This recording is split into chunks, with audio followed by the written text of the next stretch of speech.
Après de longs mois de fermeture, le Futuroscope a enfin retrouvé son public. Pour le parc d'attractions situé près de Poitiers, c'est évidemment un soulagement. Fermeture 7 mois et 10 jours, quelques heures, c'est effectivement très long. On a été ravis de récupérer nos équipes depuis le 3 mai pour se préparer, ouverture le 9 juin et puis de retrouver nos visiteurs avec le sourire malgré les masques. On a enfin une communion entre nos visiteurs et nos salariés. L'enjeu il est double sur le mois de juin, ce n'était pas forcément de faire du chiffre d'affaires, les pertes sont colossales, déjà on a perdu 50 millions d'euros de chiffre d'affaires, mais de reprendre progressivement. C'est ce qui s'est passé, le premier week-end 50% de fréquentation par rapport à ce qu'on avait l'habitude de faire en 2018-2019, on ne regarde plus la tendance 2020, on essaye de la mettre de côté, et puis ensuite 70%, et donc là on est sur des week-ends à 85%, donc il s'agit de retrouver de la progressivité, de roder nos équipes qui sont restées à la maison pendant 7 mois, et nos équipements également pour faire un bel été.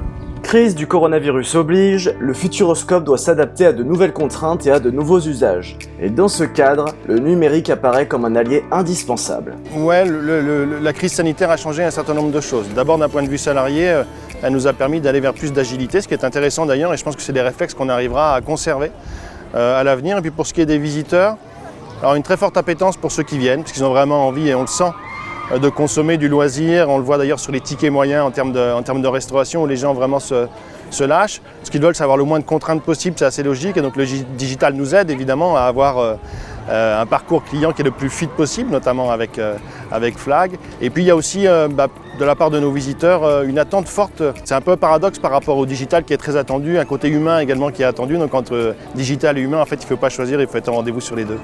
Sur le plan digital, le Futuroscope peut notamment compter sur l'apport de Flag System, filiale du groupe DL Software. C'est ce partenaire qui fournit au parc la solution Iresa pour gérer toutes ses réservations. Le logiciel Iresa fait partie des outils clés pour le Futuroscope. Tout le monde connaît le Futuroscope, tout le monde connaît le site web, ne serait-ce que pour pouvoir prendre des billets et donc préparer une visite. Et il faut savoir que derrière le site web du Futuroscope, il y a nos outils. Donc on trouve les outils de Flag System qui permettent de suivre les dossiers, de suivre ses réservations et il peut se passer beaucoup de choses sur la vie d'un dossier. Au sein du Futuroscope, la solution Iresa joue un rôle majeur dans le succès du parc. Mais quelles sont ses forces par rapport aux autres outils du marché ? Nous nous différencions des autres outils du marché par une grosse ouverture, une très grande ouverture. Donc il faut savoir que le monde du tourisme, c'est un monde très interconnecté, donc très ouvert. Donc vous avez les Booking, vous avez les Expedia, vous avez les Leclerc Voyage, les Carrefour Voyage. Donc la première force de l'outil, c'est d'être capable de s'adapter et d'être très ouvert. La deuxième force, c'est d'être très adaptable, très paramétrable et donc de répondre à l'activité non seulement de parcs comme le Futuroscope, mais d'hébergeurs, de sites de vacances ou de tour opérateurs par exemple. Cette approche a séduit le Futuroscope qui a érigé Iresa en pilier de sa nouvelle stratégie digitale, un pilier encore plus décisif à l'heure de la crise du coronavirus. Avec le retravail qui a été fait là, et donc qui a été initié en 2019 pour un nouveau site dès 2020, c'est plus de fluidité.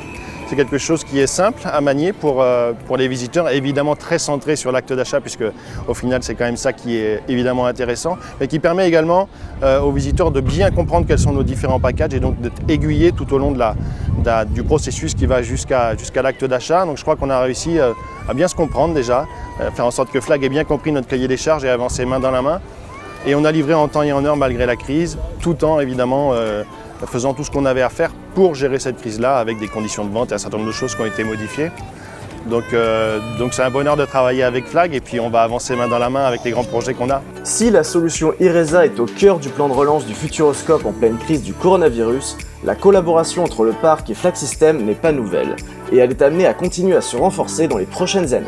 Ça fait très longtemps qu'on est en partenariat avec Flag System et ça nous ressemble bien parce qu'on aime bien être fidèles avec nos partenaires historiques. Je crois qu'on a grossi ensemble également. Nous, on a apporté un certain nombre de choses avec des cahiers des charges qui ont évolué. Ils ont toujours répondu présent. Et donc, on va continuer à grossir évidemment et évoluer ensemble, faire évoluer nos outils forts de l'ambition qu'on veut donner puisqu'on a une ambition relativement forte dans les années qui viennent. Et évidemment, on sera très content de pouvoir faire ce chemin-là avec Flag.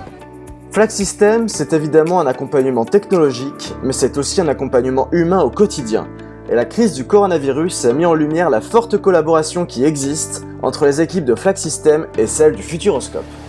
Le partenariat avec le Futuroscope, je vais parler de partenariat puisque ça fait partie de nos clients historiques, ça fait plus de 15 ans. Et les équipes de Flax System interviennent non seulement, nous sommes intervenus au départ donc pour l'installation de nos solutions, mais le Futuroscope a énormément de projets, donc d'évolution qui se retrouvent au niveau de son site web et de nos solutions. Donc au quotidien, y compris pendant la crise Covid, un exemple que je peux donner, c'est le fait par exemple de gérer les files d'attente donc pour pouvoir répondre aux contraintes sanitaires. C'est un exemple où nous avons très rapidement fourni une solution aux équipes de Futuroscope pour gérer cette affluence de visiteurs dans les contraintes sanitaires. Avec Flax System à ses côtés, le Futuroscope s'apprête à entamer un nouveau chapitre de son histoire. Le parc va en effet connaître de grands bouleversements dans les prochaines années pour rester l'un des parcs d'attractions les plus appréciés des Français. On a beaucoup d'investissements à venir. On a eu la chance de pouvoir valider un grand projet, j'allais dire pendant et malgré la crise, alors que les actionnaires auraient pu se dire on va attendre de voir ce que ça va donner. Je te disais tout à l'heure, les pertes sont colossales, on a perdu 50 millions d'euros de chiffre d'affaires en 2020, on en prendra un petit peu plus en 2021. Mais ça n'inquiète personne parce qu'on a un projet de long terme à 10 ans avec des investissements qui vont se structurer, qui vont avancer très très fort, qui vont être multipliés par 4 en 2022, 2023 et 2024 par rapport à ce qu'on a l'habitude de faire pour changer de dimension. L'objectif est de progresser de manière très forte en termes de fréquentation, de passer d'1 800 000 visites, ce qu'on valait avant le Covid et ce qu'on vaut dorénavant aujourd'hui, à 2 500 000 visites. Donc ça passe par la construction des 4 plus grosses attractions que le Futuroscope n'ait jamais fait.